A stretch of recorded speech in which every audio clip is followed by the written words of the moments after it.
This video is sponsored by DA Lubricant Company. Give your fleet bumper-to-bumper protection. Visit dalube.com to learn more. You darn alternator. You don't think I'll make it, do you? Wilson, you're always the pessimist. Well, you know what? We've been stuck on this island for years, and I think I'd rather take my chances out there on the ocean than sitting here and talking to a stupid, failing alternator.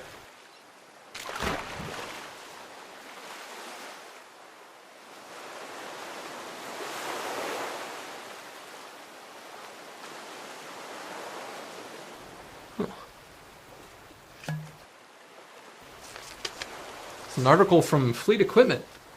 Is your alternator failing? Maybe it isn't failing. Maybe it's just misunderstood. Misunderstood? Wilson? Wilson! Wilson!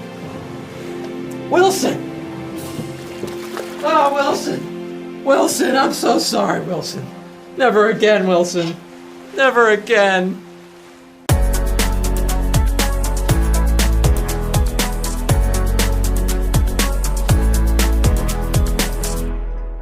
Sometimes alternators can get a bad rap, as some fleets have found themselves replacing more of them on their trucks than seems reasonable.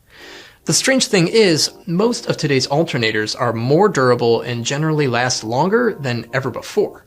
So what seems to be the reason so many alternators are failing? Well, you might expect a simple answer, something like belt slips from a faulty belt tensioner or exposure to corrosive materials like road salts. And you wouldn't be wrong. Alternators can stop working due to these factors. But there's another answer that is equally correct in its own way. Experts in the alternator and battery industry have noticed a high rate of return on products that have been determined in the field to be defective, but once it comes back to the warranty department, they run a controlled test and it's deemed to be okay. And that indicates a misdiagnosis in the field. So why is the alternator so misunderstood? And how can you know you aren't prematurely tossing your quality equipment to the junkyard or into the sea? Well, consider the truck's electrical system as a whole for a moment. The alternator's function is to supply power to the entire electrical system. The cable's job is to deliver that power to various components, and the battery's job is to store power and manage the electrical loads, protecting against electrical spikes and surges. When there's a voltage issue, inexperienced or rushed technicians might want to point the finger at the alternator, especially if that technician is basing their diagnosis on voltage alone. Instead, that technician really needs to measure voltage and amperage to truly diagnose whether it's an alternator issue. If you have high resistance in the cable, it's a common thing for the technician to overlook because it's easier to change an alternator or change the battery. It's extremely important to realize that the components in a truck's charging system interact with each other as an electrical unit.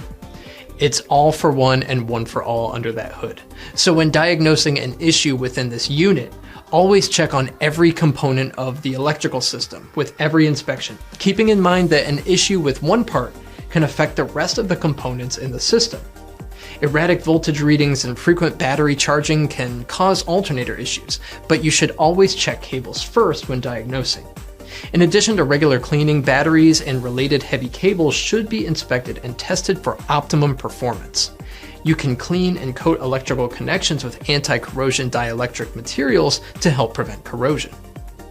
For more trucking equipment content, head over to fleetequipmentmag.com. Thanks for watching.